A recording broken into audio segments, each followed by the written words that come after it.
बिस्मिल्लाहिर्रहमानिर्रहीम अस्सलाम वालेकुम। Welcome to my YouTube channel. मुझे उम्मीद है कि आप सब खैर खैरियत से होंगे। विंटर्स का स्टार्ट हो चुका है, अक्टूबर भी एंड होने वाला है और आप लोगों ने भी आई होप सो कि विंटर की जो वेजिटेबल्स हैं उनकी प्रिपरेशन जो है वो स्टार्ट कर दी होगी। इसी तरीके से मैंने भी विंटर के फ्लावर्स और विंटर की वेजिटेबल्स लगाना शुरू कर दी हैं। और आज की जो मेरी वीडियो होने वाली है वो भी एक विंटर वेजिटेबल के बारे में होने वाली है जो बहुत ही ज़्यादा यूज़फुल है और बहुत ही ज़्यादा मज़ेदार है। तो चलें आए वीडियो को शुरू करते हैं। आज जो सब्ज़ी मैं उगा रही हूँ और जिसकी मैंने ये सारी तैयारी की हुई है ये है प्याज। ये हैं इसके बल्ब्स जिनको आज मैं लगाऊंगी। अब इसका जो फर्टिलाइज़र आपने डालना है ना, इसके अंदर वो डालना है अपने काऊ डंग मैन्योर, और साथ में आपने इसमें सैंड डालनी है क्योंकि जब आप प्याज उगाते हैं ना तो उसकी जो मिट्टी होती है वो थोड़ी सी लूज़ होनी चाहिए।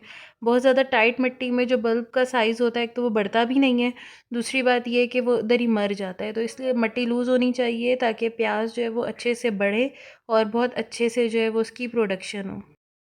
सॉइल मिक्स बनाने के लिए जो चीज़ें आपको चाहिए होंगी ना, उसमें आपको चाहिए थोड़ी सी सैंड और ये गाय का गोबर। ये देखिए मैंने इसमें गाय का गोबर डाला है, और साथ ही साथ जो गार्डन सॉइल होती है। सैंड से ये होगा कि जो सॉइल मिक्स होगा ना वो थोड़ा लूज़ रहेगा, बहुत ज़्यादा टाइट नहीं होगा।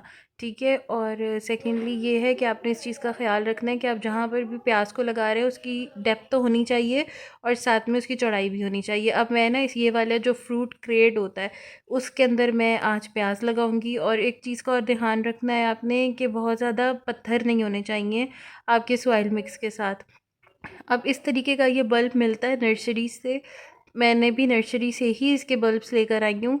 और ये बहुत सारे बल्ब्स हैं, यानी कि एक आप अगर प्लांट लेते हो, मतलब एक अगर आप गमला लेते हो तो उसके अंदर आपको 20 से 25 मिल जाते हैं। इस तरीके से जो है वो आपने इन बल्ब्स को लगा देना ही। देखें, जो इसका मोटी वाली साइड होगी ना, जड़ों वाली साइड, उसको इस तरीके से करके आपने लगा देना है। अब ये इतने सारे हैं, मैं इनको एक एक करके लगा दूँगी और बहुत डिस्टेंस पे लगाऊंगी, यानी मैं बहुत कंजस्टेड नहीं करूँगी। इसलिए कंजस्टेड क्योंकि आगे जाके जब इसके अंदर बल्ब का साइज़ बड़ा हो जाएगा तो फिर से मुझे इसकी थिनिंग करनी पड़ेगी। इतने फासले पर जो हूँ मैं ये सारे बल्ब्स जो हूँ वो लगा दूँगी। और बस एक हाथ से मैं वीडियो बना रही थी और एक हाथ से मैं बल्ब लगा रही थी।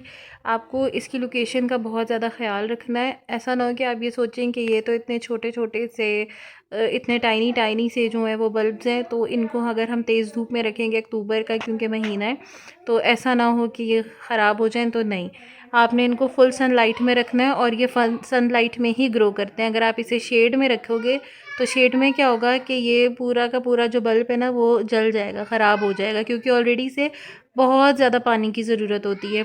और इस चीज़ का आपने बहुत ज़्यादा ख्याल रखना है कि इसकी जो मिट्टी है ना वो गीली रहे लेकिन इसमें पानी ठहरे नहीं, इसीलिए हम इसके अंदर रेत मिलाएंगे। रेत से क्या होता है कि पानी जो होता है ना वो ठहरता नहीं है, यानी कि जो मॉइस्चर होता है ना वो होल्ड करके नहीं रखती फिर मिट्टी। अच्छा, स्टार्ट की जो स्टेज होती है ना उसमें आप इसको यूरिया खाद दें।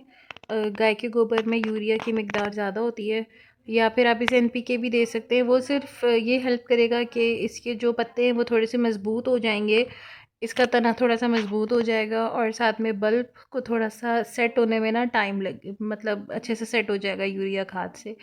तो वो आप इसको दे सकते हैं, लेकिन जब थोड़े अरसे के बाद, यानी कि नेक्स्ट मंथ से आपने इसको जो है वो पोटेशियम रिच फर्टिलाइज़र ही देना है। जैसे कि आप इसमें बनाना पील फर्टिलाइज़र लिक्विड वाला दे सकते हैं या फिर चूरा भी डाल सकते हैं। कोशिश करेगा कि सर्दियों में लिक्विड फर्टिलाइज़र्स का कम ही इस्तेमाल करें, क्योंकि फिर क्या होता है कि गलने सड़ने, क्योंकि ये मिट्टी के अंदर होता है तो गलने सड़ने का जो डर होता है ना वो ज़्यादा होता है।